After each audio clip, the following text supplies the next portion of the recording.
പാലായിലെ ആശുപത്രി കിണറിൽ നിന്നുള്ള വെള്ളം കുടിച്ചവർക്ക് മഞ്ഞപ്പിത്ത ബാധ. രോഗബാധയെ തുടർന്ന് 9ാം ക്ലാസ് വിദ്യാർത്ഥിയുടെ മരണവും ആശങ്ക ഇരട്ടിയാക്കി. രണ്ടാഴ്ചക്കിടെ 24 പേർക്ക് രോഗബാധയുണ്ടായി. രോഗം പടർത്തിയ ചക്കാമ്പുഴ SH ആശുപത്രി ആരോഗ്യവകുപ്പ് അടച്ചുപൂട്ടി.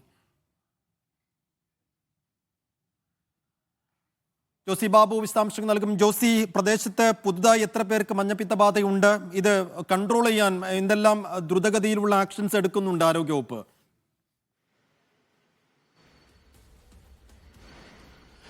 സൈഫുദ്ദീൻ, രണ്ടാഴ്ചക്കിടെ 24 പേർക്കാണ് ചക്കാമ്പുഴയിൽ മാത്രം മഞ്ഞപ്പിത്തം പിടിപെട്ടത്. രാമപുരം, അതോടൊപ്പം കരൂർ പഞ്ചായത്തിൽ ഉൾപ്പെടുന്ന ആളുകൾക്കാണ് ഇത്തരത്തിൽ രോഗബാധ സ്ഥിരീകരിച്ചത്. ഇതിനിടെയാണ് 9ാം ക്ലാസ് വിദ്യാർത്ഥി മഞ്ഞപ്പിത്ത ബാധയെ തുടർന്ന് മരിക്കുകയും ചെയ്തത്. കുട്ടിയുടെ സംസ്കാരം ഇന്നലെ നടത്തി. ഇതൊക്കെയാണ് ആശങ്ക വർദ്ധിപ്പിക്കുന്നത്. കഴിഞ്ഞ 2 ആഴ്ച മുമ്പ് ഈ ചക്കാമ്പുഴയിലെ SH ആശുപത്രിയിൽ പള്ളിപ്പെരുന്നാളിനോടനുബന്ധിച്ച് ശീതളപാനീയം വിതരണം ചെയ്തിരുന്നു. ഈ ശീതളപാനീയത്തിൽ നിന്നാണ് ഇത്തരത്തിൽ പ്രദേശത്ത് രോഗബാധ പടരാനുള്ള കാരണമെന്നാണ് ആരോഗ്യവകുപ്പിന്റെ കണ്ടെത്തൽ. പ്രധാനമായും ഈ ആശുപത്രിയിലെ സെപ്റ്റിക് ടാങ്ക് പൊട്ടിയൊലിച്ച് അവിടുത്തെ കിണറ്റിലേക്ക് മലിനജലം കലർന്നു. കോളിഫോം ബാക്ടീരിയയുടെ സാന്നിധ്യം കണ്ടെത്തിയതുമൊക്കെയും ഈ മഞ്ഞപ്പിത്ത ബാധയ്ക്ക് കാരണമായി എന്നതാണ് ആരോഗ്യവകുപ്പിന്റെ കണ്ടെത്തൽ. എന്തായാലും ഇതേ തുടർന്ന് ആശുപത്രിയുടെ പ്രവർത്തനം പൂർണ്ണമായും ആരോഗ്യവകുപ്പിന്റെ ഇടപെടലിനെ തുടർന്ന് നിർത്തിവെപ്പിച്ചിരിക്കുകയാണ്.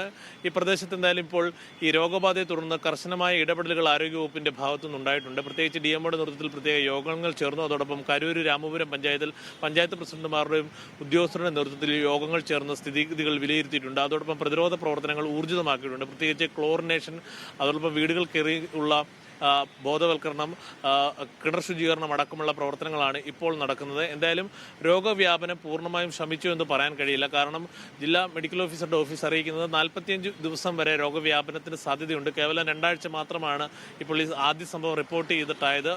2 ആഴ്ചക്കിടയിലാണ് ഗണ്യമായ ഒരു വർധനവ്. ആദ്യം 1-2 കേസുകൾ മാത്രമായിരുന്നു ഉണ്ടായിരുന്നത്. ഇപ്പോൾ 2 ആഴ്ച പിന്നിടുമ്പോൾ ഇത് 24 കേസുകൾ എന്ന നിലയിലേക്ക് ഓരോ ദിവസവും രോഗവ്യാപനം ഉയരുന്നുണ്ട്. ഇതൊരു ആശങ്കയാണ്. പക്ഷേ കൂടുതൽ ദിവസങ്ങൾ ഇത് കാത്തിരിക്കണം. എന്നാൽ മാത്രമേ രോഗം നിയന്ത്രണ വിധേയമായുള്ളൂ, അല്ലെങ്കിൽ അക്കാര്യത്തിൽ ഒരു സ്ഥിരീകരണം ഉണ്ടാക്കുവാൻ കഴിയുമെന്നാണ് ആരോഗ്യവകുപ്പ് പറയുന്നത്. എന്തായാലും പഴുതടച്ചുള്ള പ്രതിരോധ പ്രവർത്തനങ്ങൾ നടത്തുന്നുണ്ടെന്ന് പഞ്ചായത്തുകൾ അറിയിച്ചിട്ടുണ്ട്. അതോടൊപ്പം തന്നെ വീടുകൾ കേന്ദ്രീകരിച്ച് ഞാൻ നേരത്തെ സൂചിപ്പിച്ചതുപോലുള്ള ബോധവൽക്കരണ പ്രവർത്തനങ്ങളും നടക്കുന്നുണ്ട്.